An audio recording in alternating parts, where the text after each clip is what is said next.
Welcome to process number 113, and today we're talking about how turbulence intensities at low Reynolds numbers affect airfoil aerodynamics.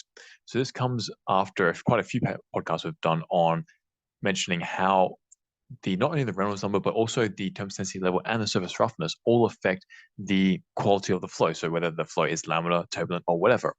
For example, in podcast number 100, I was going through how making just even one small assumption, which turned out to be wrong, resulted in some work being erroneous. So this is going to be a two-part podcast. The first part, we're going to be looking at the theory of turbulence intensities and what different flow physics they could affect on an airfoil. And then we're also going to look at some CFD setups to be able to accurately take into account differences in turbulence intensities at different Reynolds numbers on airfoils. And then we're going to look at some just basic information on it, some basic results. In the second podcast, we'll look at some more results in depth, which will be out in a few days. So to look at this topic, we're going to look at a paper called Aerodynamic Characteristics of Different Airfoils Under Varied Turbulence Intensities at Low Reynolds Numbers. So again, this is open access, like always. You can find it in the link in the description. So let's move on. So the motivation behind this idea, behind this topic, is that the research over the last several years on fixed-wing UAVs with turboelectric distributed propulsion has attracted much attention. So what is turboelectric distributed propulsion, or even just distributed propulsion in general? So let's say we have a planform. So let's say we have just a regular wing and the plane is moving this way. Instead of having two big power plants, so two big turbojets, we will then have many smaller ones going along the entire, or maybe not the entire span, but along a decent amount of them. So this is distributed. And what this means is that there are all these little tiny fans that are producing a little bit of thrust each. And typically, they'll be placed on the top of the airfoil. Why is this important? Well, for a couple of reasons. First of all, it means that the flow going through these fans as they exit are now very fast, these flows on each one. And that's because the fans have accelerated the flow to generate thrust. So that means then that the top surface is seeing a much faster flow than the bottom surface. So that means that there's going to be more lift, generally speaking, because it is accompanied by a lower pressure as well. So that's one aspect. The other aspect is because we already have this high pressure underneath and low pressure on top and a fast moving flow on top, we don't actually need to travel very fast to produce enough lift to get off the ground. This means that we can actually have a UAV, which means that it's short takeoff and landing, so stall. Instead of having a very long runway, we can use a much shorter runway. So that's what this distributed propulsion means. So the distributed propulsion system is used to provide lift when UAVs take off. Due to the driving of the distributed propulsion to the air, the flow behind the propulsion system grows extremely complex. So in other words, the flow coming out of fans, as you'd expect, are typically very turbulent. There's a lot of just chaotic motion.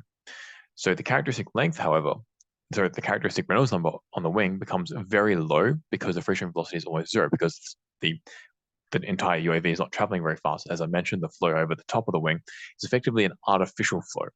So the rest of the flow around the over the UAV is slow, so the general Reynolds number is low.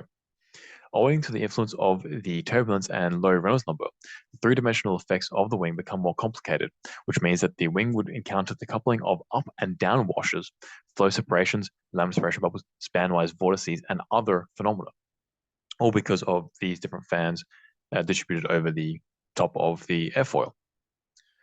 Different from the laminar flow, in which the fluid elements keep parallel to each other, the turbulent flows result in fluid elements becoming very irregular and even having vortices forming. And the mixing of different size eddies causes strong exchanges and differences in heat and energy transmissions, or diffusion or conduction. So all this means is that because the flow is much more turbulent, we have differences in transport of different properties. So generally it's considered that the turbulence intensity less than or equal to 1% is low intensity, and turbulence levels above 10% are considered high turbulence intensity levels. In wind tunnel experiments, I should mention actually in aerodynamic wind tunnel experiments, the turbulence intensity is usually below 3% and more accurately probably around less than 1%, usually speaking. But in practical applications, the turbulence intensities near propulsion systems are often more than 5%. And that's because these propulsion systems are turbulating the flow a lot. When the flow is affected by a fan's wake, and atmospheric turbulence, the turbulence densities could easily be greater than 10%. Now, I should mention as well that when we go to a different type of aerodynamics, so wind engineering, these turbulence density levels are not unusual. They're actually quite common. However, for aviation, these turbulence density levels are very high. So that's why we need to understand how they affect the flow physics and their relationship with the Reynolds number. So research on the effect of turbulence densities on airfoils is mostly concentrated on turbine blades and low-speed airfoils. So that means that there's a gap coming. The results also reveal, so some results from a study revealed that the flow featuring turbulence can effectively delay stall characteristics on an airfoil by keeping the flow attached over the airfoil for an extended range. So let me discuss why this occurs. I've talked about it a little bit in other podcasts, but let's say we have an airfoil surface. So I'm just going to do the top section. And if you're listening to this, by the way, you can watch the video on Spotify and or YouTube. So you can see what I'm drawing here. So let's say we have the top surface of the airfoil and then we have the flow coming in. Now, when it first comes in, we're going to have a fairly laminar boundary layer. And if you're not sure what I'm talking about here, you can always look on our Aero Fundamentals videos on YouTube and see a good description that we've done, a good video that shows you the difference between a laminar and turbulent boundary layer. And as it travels across, the flow is going to accelerate. However, there is something called an adverse pressure gradient pushing the flow backwards. What this means is that the pressure downstream is greater than upstream, so then you get like a resistive force on the boundary layer. That means that the flow very close to the surface is decelerating a lot, and then it will actually start to reverse direction and start to lift off. So you get stall. So how does an increased turbulence density help this? What it does is it makes the boundary layer now transition to more of a turbulent boundary layer. So that means that the velocity of the particles near the surface is much greater than for the laminar boundary layer. So that means that it can travel over the airfoil surface longer and resist this adverse pressure gradient before separating. So that means you can keep more of the flow attached over the airfoil. That's the overall result.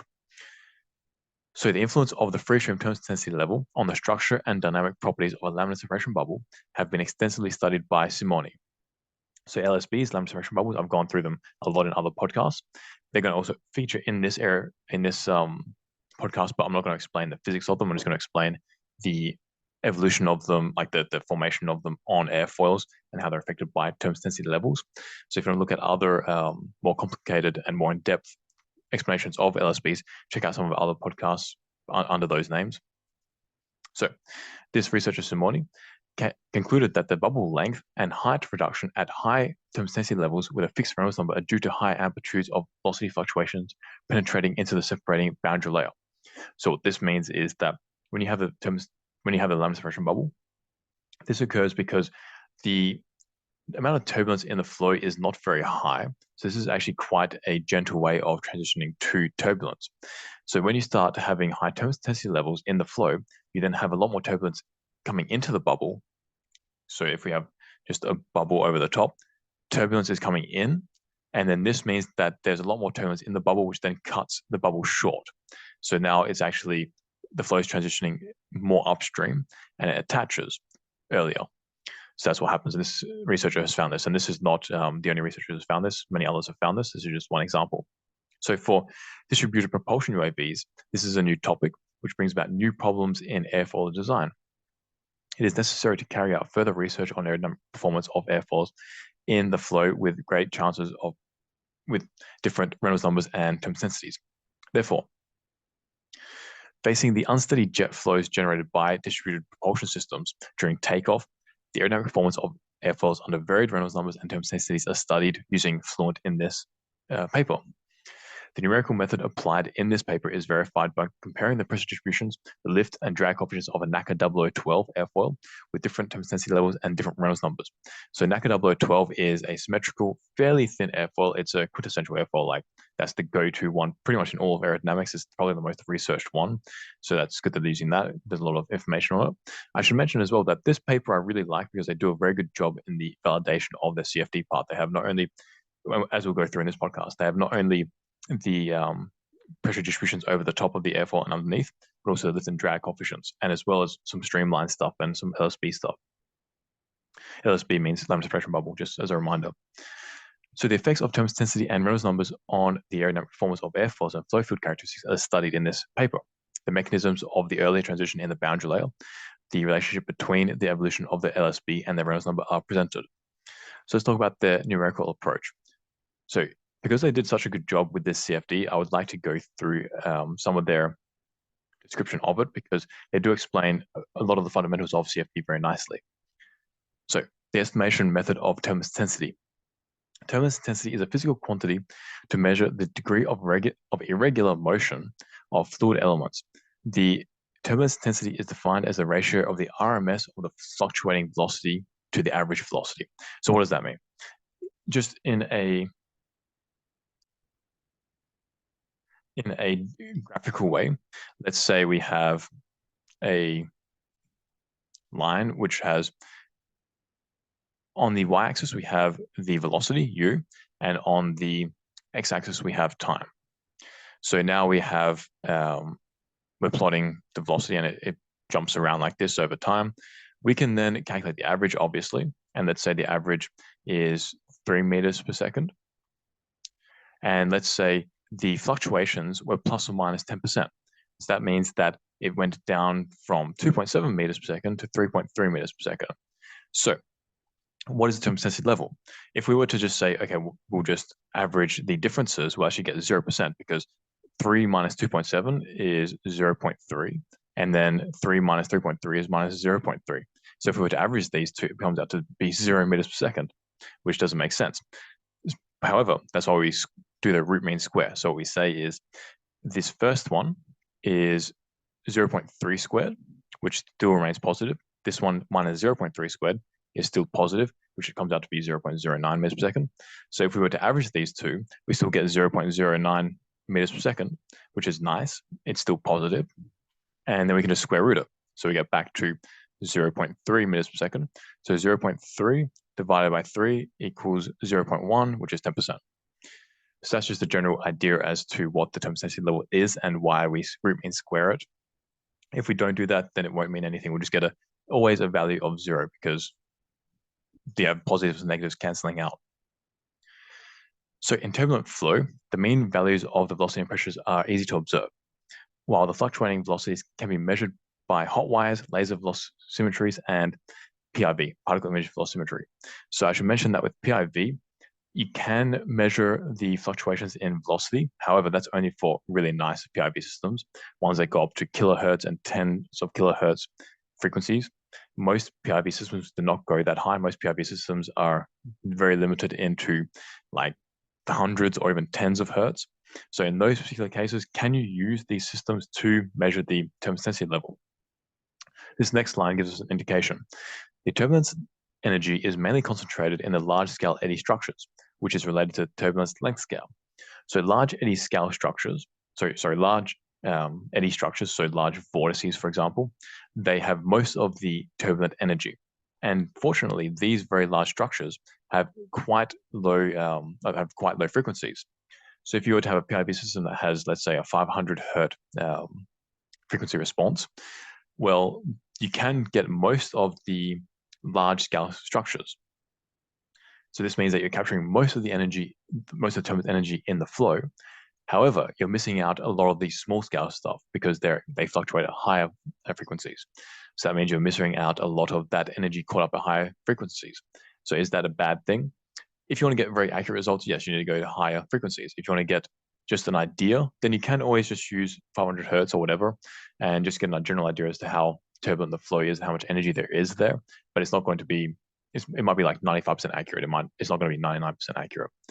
So if you want to get a very accurate result, you need to go to like a PIV system with like kilohertz and tens of kilohertz frequency responses, which are easily done by hot wire. That's the standard hot wire, can do hundreds of kilohertz.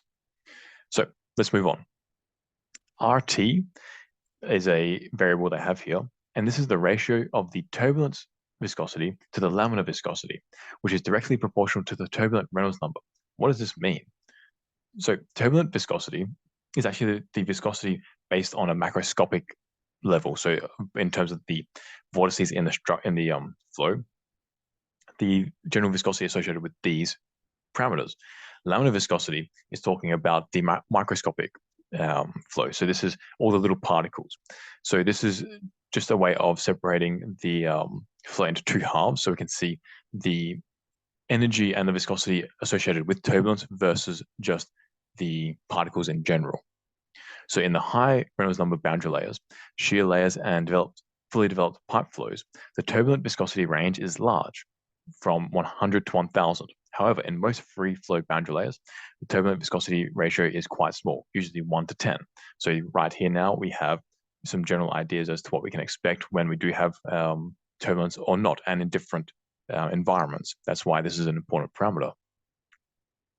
Now we get to some CFD RANS turbulence modeling, which is what I wanted to cover in this podcast a little bit, because it is very informative and I think you'll get a lot out of it. So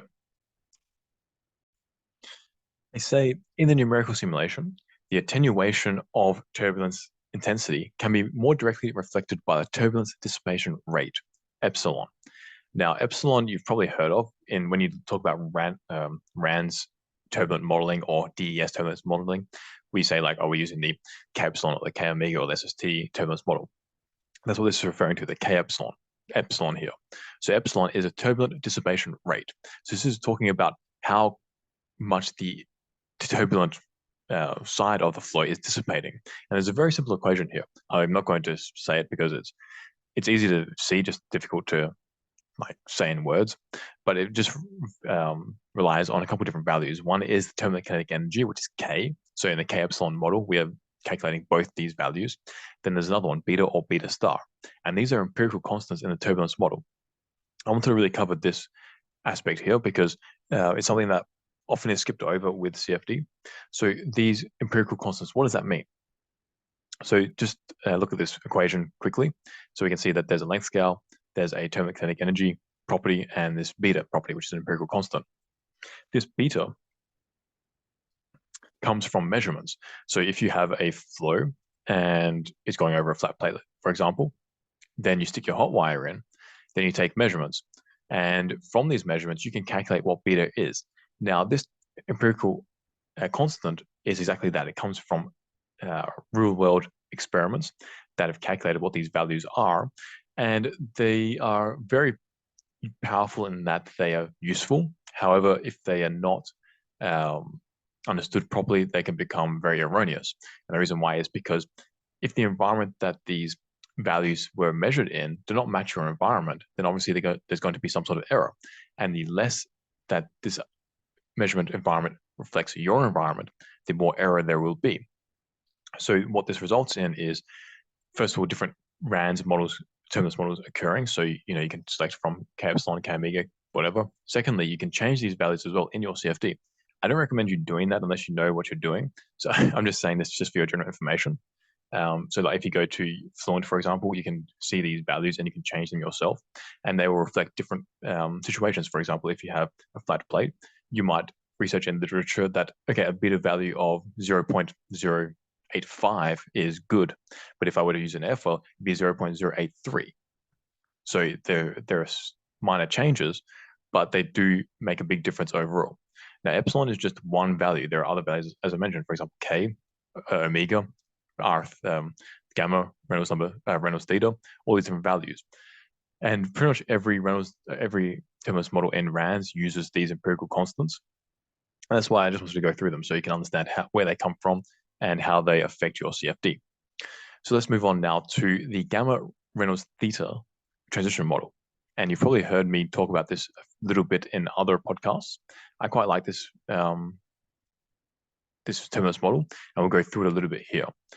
So the gamma Reynolds theta transition model is based on the local variables of the flow field proposed by Langtree and Mentor, in which the intermittence factor gamma and the transition momentum thickness Reynolds number, so the Reynolds number theta, are added to construct the transport equations. So these are just the these equations that are solved in the turbulence modeling. The gamma value is used to depict the flow characteristics of the transition region, which represents the probability of the turbulence at a point in the flow field from 0 to 1. So if it's 0, the gamma value can range from 0 to 1, where 0 is no turbulence and then 1 is fully turbulent. So there's that range there. The Reynolds theta is used to control the generation of intermittence factors and to form a criterion for predicting the starting point of the transition. So that's this model here. So I've covered a couple of different models now in this podcast. There's a lot of equations here. I'm not going to go through them. They're actually very simple. They're mostly just partial differentials, and they look more intimidating than they actually are. But you can see here that these partial differentials are just of the typical values you would expect, for example, the density or this gamma value or different velocities in different dimensions, so time and or scale, like X, Y, Z. So let's move on to the validation of the numerical model here. So the generation of the computational mesh and boundary conditions are shown in figure 1. The computational mesh is divided by a C-type structural mesh. The radius of the calculation field is 50 times the chord length. So I want to cover this mesh setup here because this is a very airfoil friendly mesh. So first of all, it's a C-type structural mesh, which means that the front, the inlet, is in a C shape, like a semi-circle shape. And this is very good because it allows you to simulate at different angles of attack without having to worry about changing your airfoil or changing even the mesh. You can just specify different inlet condition and run with the exact same mesh and not have to worry about separation around the corners of the domain or whatever. This is a very nice mesh to have. And if you're doing airfoils at different angles of attack, I highly recommend going to the C-type mesh. The second thing is the mesh itself. You can see that there's a bunch of these very black lines, and this is like very ISIM looking. So ISIM, which is one of the, I would argue probably the main mesher in Fluent in ANSYS, does meshes like this for airfoil. So when I see something like this, I know it's probably going to be ISIM. And there are a few different things we should talk about. One is this black line going all the way from the airfoil to the end of the domain, from the trailing edge. This zoomed in shows that this is just the boundary layer cells just converging and in the trailing edge section and then shooting downstream. Then you have a lot of dense cell regions going up and down from the airfoil's suction and pressure surfaces. And this is, again, because we want to resolve the flow over the surface a lot. So we want to have a very fine mesh, and it just propagates through the rest of the domain as well. Then we have these corners, which occur around the leading edge. And this is so we can resolve the flow accelerating over the first quarter of the chord. This is a very important zone as well. And again, these are very refined regions shoot up through the rest of the domain as well. That's why you see these black lines. This is very quintessential ISIM. And it's a good mesh. It looks pretty good. So let's talk about the validation of the pressure distributions on the airfoil surface. So referring to reference 35, which gives experimental data on this exact airfoil, the numerical simulations of an ACA 0012 airfoil at Reynolds number of 250,000 is carried out. The turbulence density is 0.58% in the experimental data. The angle of attack is 4 degrees. And so they're using that in this CFD as well, which is good. The calculation condition, or the simulation condition, is consistent with the experiment. The quantity of the computational mesh is 100,000 cells. So this seems quite low, but it is a 2D mesh. So that is pretty fine. In my experience, to get, for an airfoil like this, to get a good quality mesh that's in this sort of Reynolds number range and this kind of flow physics, for a 3D airfoil with a wingtip, you're going to need to have more about a couple million cells. But because this is 2D, you can get a lot fewer cells and still get a good accuracy. So that's why we can get just 100,000 cells instead of 2 million cells or so. So the Y plus on this airfoil is 0.25, which is very nice. I mean, anything below 1 is good, so 0.25 is really nice. I would argue even you could probably go a bit higher and still be fine. And figure 2 shows the assessment between the experiments and the results of the CFD, their CFD, and CFD by another author, Council. Figure 2 shows that the numerical simulation of the pressure distributions fits well with the experimental results and describes the separation and reattachment process well. So let me talk about this here. So in this figure, we have from the leading edge going all the way to the trailing edge in the x-axis. Then on the y-axis, we have the pressure coefficient. And this is normalized, so it's dimensionless. And it ranges from 1 to minus 1.5 here. So the circles are the experimental results. The red solid line is the CFD from this paper, and the dotted green line is the CFD from this other researcher. and they all follow each other quite nicely. One thing that I really want to talk about is right here. So at about 40% chord from a leading edge, it starts to get this inflection in the pressure coefficient on the suction surface. So why do I know that this is a suction surface? Because the pressure coefficient is negative. And this inflection indicates a laminar serration bubble. So what this literally refers to, let's say we have the upper surface of the airfoil, the airflow goes over, then at 40% it jumps up and then comes back down, attaches. This is exaggerated a little bit, by the way, and we get a recirculation zone in here. In this region, this corresponds to this region here. And whenever you see that inflection like this and then it goes smooth again, you can almost be certain that that's an laminar serration bubble. So they say that they line up quite nicely, which they do. It's they've done a good job here. There are a few minor errors, a few minor differences between the experimental and CFD at some points, but overall it's very nice, including the LSB being formed in both CFD and experiments. So they've been able to model that quite nicely, including the location and the magnitude of it. So what are the aerodynamic forces? So referring to reference 25, the numerical simulation of the NACA 0012 airfoil at ultra low Reynolds numbers of 5,300 is carried out. So this is a really low Reynolds number. And we have a lot more to talk about this in a minute. So the range of the angles of attack for this airfoil are from 0 degrees to 25 degrees. And the experiments in this reference 25 was conducted in a water tunnel or water channel. And they're using this data to validate their forces. In order to verify the influence of the quality of the mesh, 5 angles of attack of this NACA 0012 were calculated and compared to the experimental values. Figure 3 represents the assessment between the experiments and the results of the CFD with 3 different meshes, 52,000, 73,000, and 95,000. So coarse, medium, and fine. This is a typical mesh validation case. So they've done a nice job here with their validation. So the results of the mesh dependency study are shown in table 1, and as illustrated in figure 3, the numerical results obtained with the fine mesh predicted the experimental lift well. Therefore, this higher resolution mesh was used for the current computations. It should be noted that because the lift at 2 degrees is very small, the error at this point between the experimental data and the numerical data is significantly larger, relatively speaking, and that's to be expected. However, there's something else that I want to talk about here.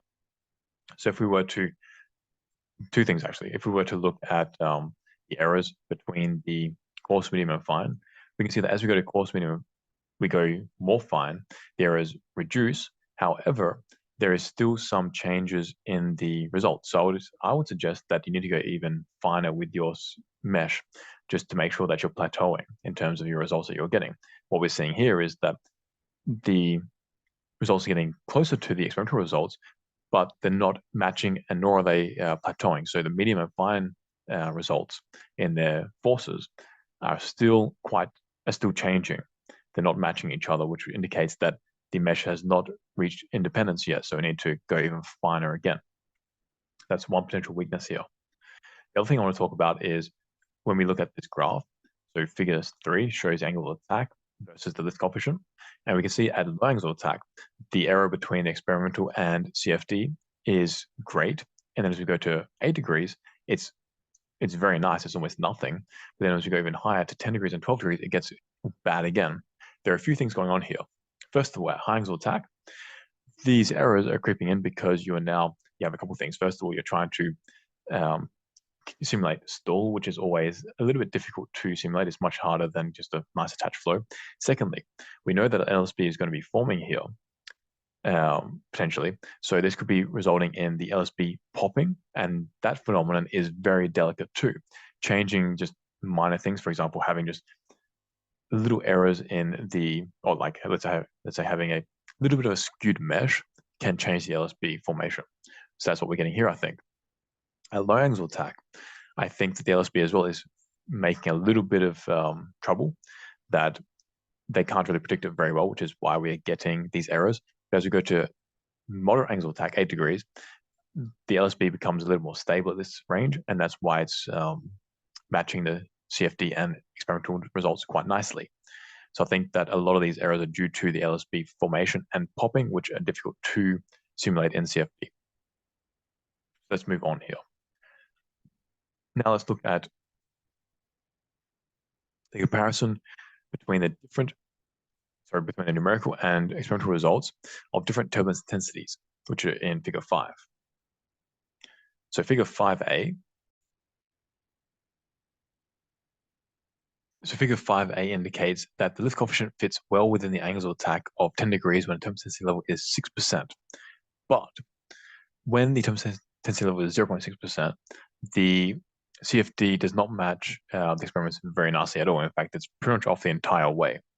The drag coefficient, on the other hand, are fairly well mimicked the entire time. So why would this be? So the difference between the turbulence intensity level of 6% and 0.6% is a lot. Like the effects on the flow physics is going to be dramatic. So for example, at 6%, we can actually expect an LSB forming here, even though the Reynolds number is so low.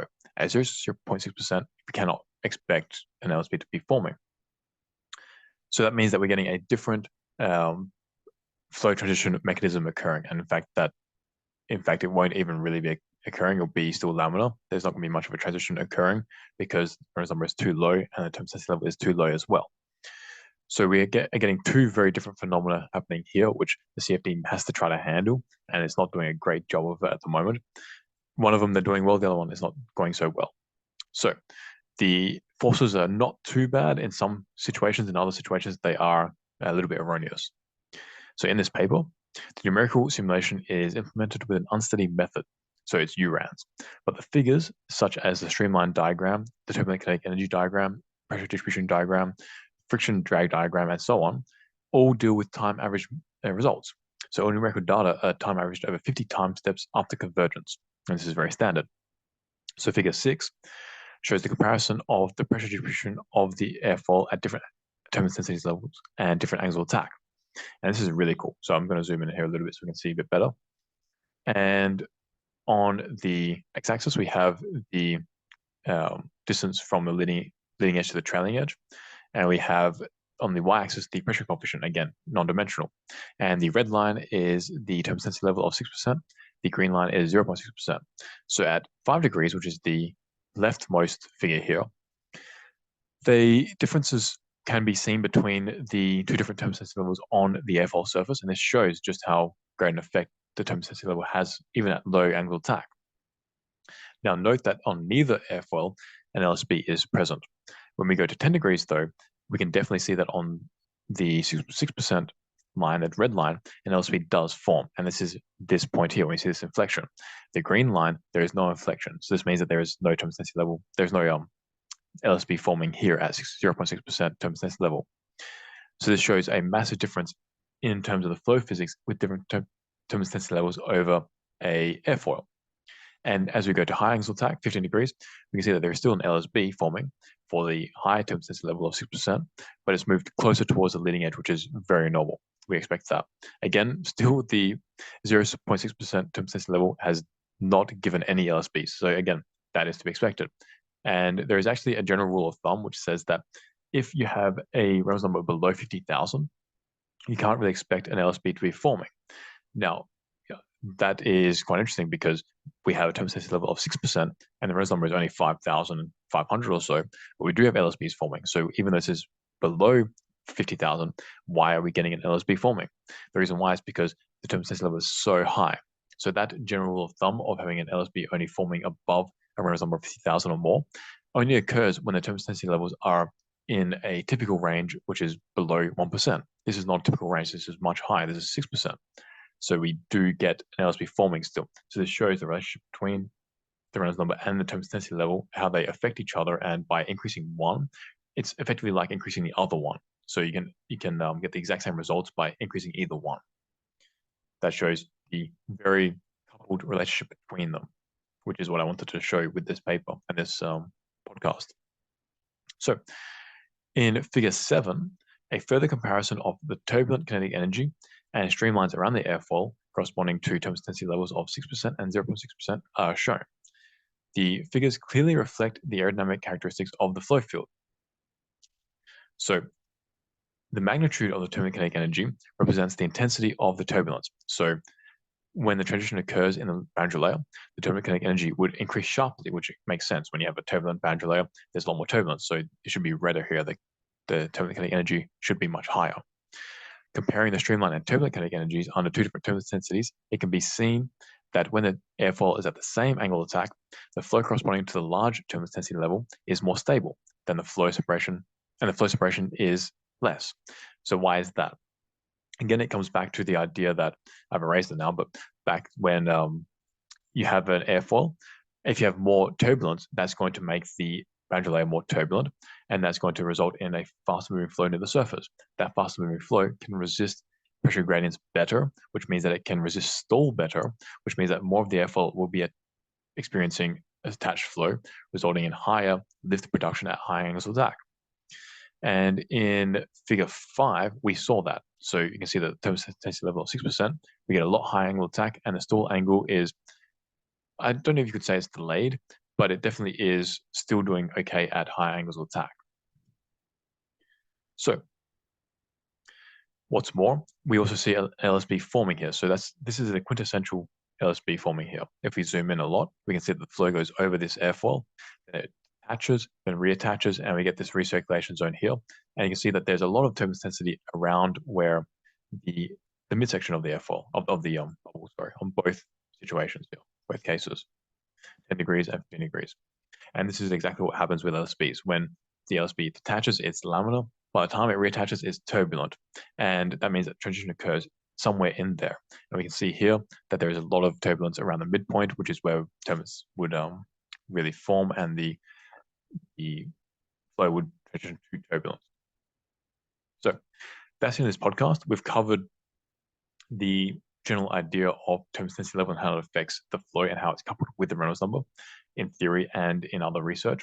We've looked at some CFD on how to model LSBs at different turbulence density levels and different Reynolds numbers for airfoils and good meshes. We also looked into some of the theory behind CFD, for example, what epsilon is and how to calculate it and what gamma theta is and all that. And we've looked at now some validation stuff and some preliminary ideas as to how the turbulence density level affects the flow physics of an airfoil. In the next podcast, we're going to be going into a lot more detail as to all these different turbulence density levels at different Reynolds numbers and this massive coupling between the two. So that's going to be in the next podcast. So if you like this, make sure to like, subscribe.